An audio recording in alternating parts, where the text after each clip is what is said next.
Sa ibang balita, walang naitalang nasaktan o nasawi na Pilipino sa magnitude 7.7 na lindol sa Japan kahapon. Sa panayam ng Radyo Pilipinas kay Philippine Ambassador to Japan, Mylene Garcia Albano, sinabi niya na kabilang sa mga apektado ng lindol ay ang mga prefecture ng Miyagi, Aomori, Iwate at Hokkaido. Naitala ang episentro ng lindol sa coast ng Sanriku, Iwate Prefecture at may lalim na 19 kilometers. Nagdulot din ito ng tsunami waves na may taas na 80 centimeters.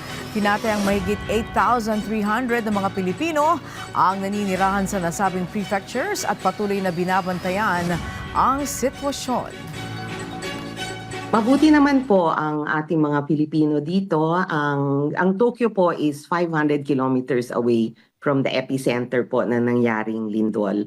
So sa ating pakipag-ugnayan sa mga Filipino community leaders natin po, sa area po na natamaan, maayos naman po ang kalagayan. Wala po kaming natatanggap na balita na napinsalang Pilipino po. So good news po for all of us.